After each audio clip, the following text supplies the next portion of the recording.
Okay, good morning. Nandito tayo ngayon sa Parañaque. So, isang magandang araw na naman. So, papakita natin ngayon kung paano ang gagawin natin kung hindi net meter compliant ang inyong setup. So, dahil hindi net meter compliant, binaklas na namin. So, na-excite na kami baklasin. Solis itong ginagamit natin.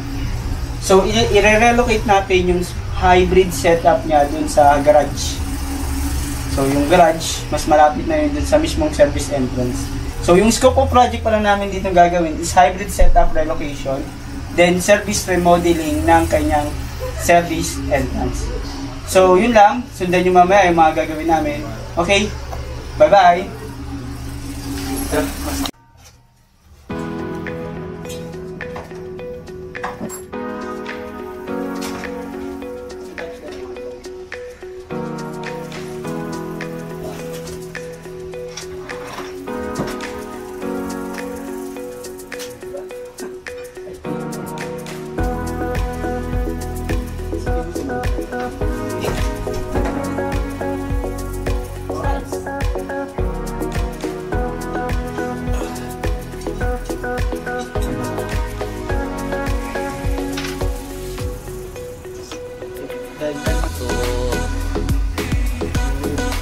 Yan.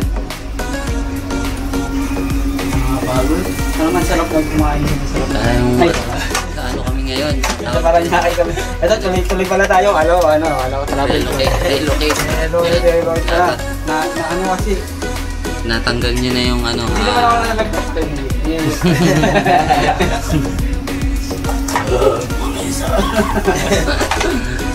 Bakas na. Disconnect lang muna lahat. Tapos pinatay kanina yung ano, main. Para iwas ang kuryente. Kapag nakuryente ka ng solar panel, ng DC, anong sasabihin mo? Sabihin ko nga, wow! Taas yung dalawang kamay niya. DC na sadya. Kapag nakuryente ka naman ng DC, yung parang yung ginagamit sa pagkain. Ano yan? Easy lang. Easy. Easy? Ayun, makasabihin mo, masyado akong seryoso.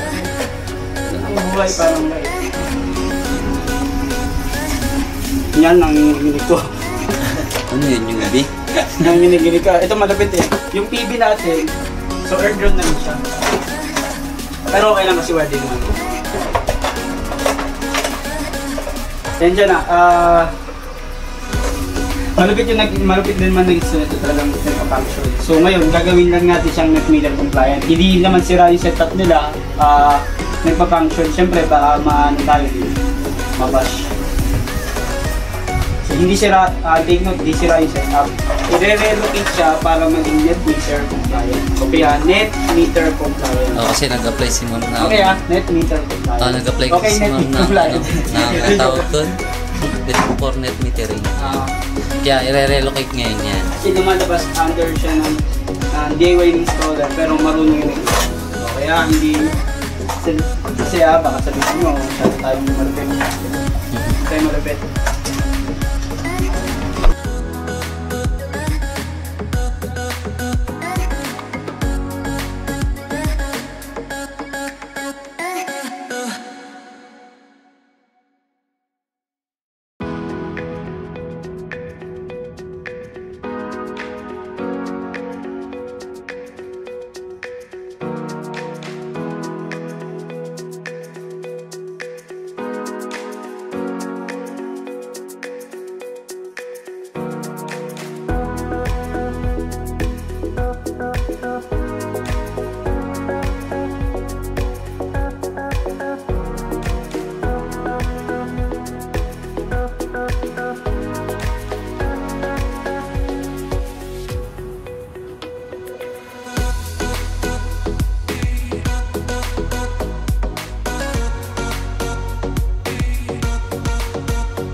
Gandang umaga.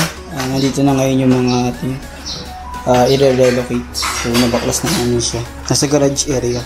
Sabi mo, Solis and Erickson. So, ito yun. Yung kanina na in-explain ko, ito na yung continuation.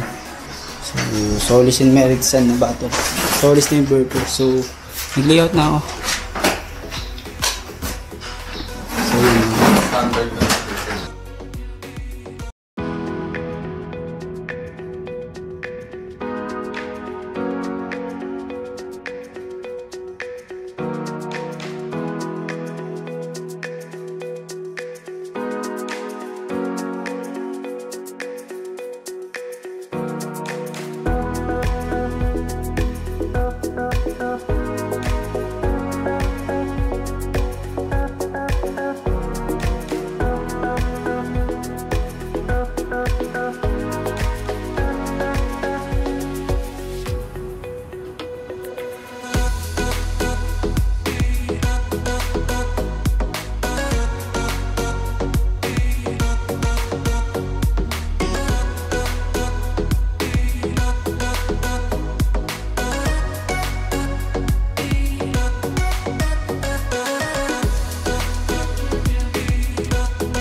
Okay guys, good evening.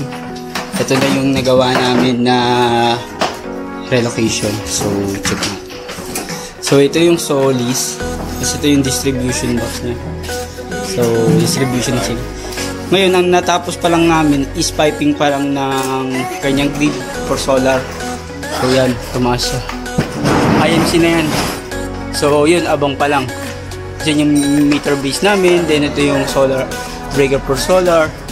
Then, ito is iaangat pa namin yan. Pero may approval na kami sa Mirago.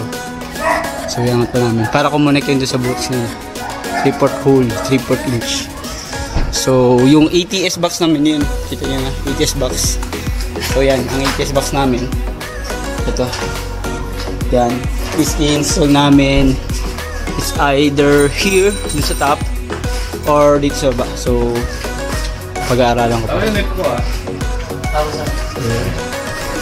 Okay. Bye.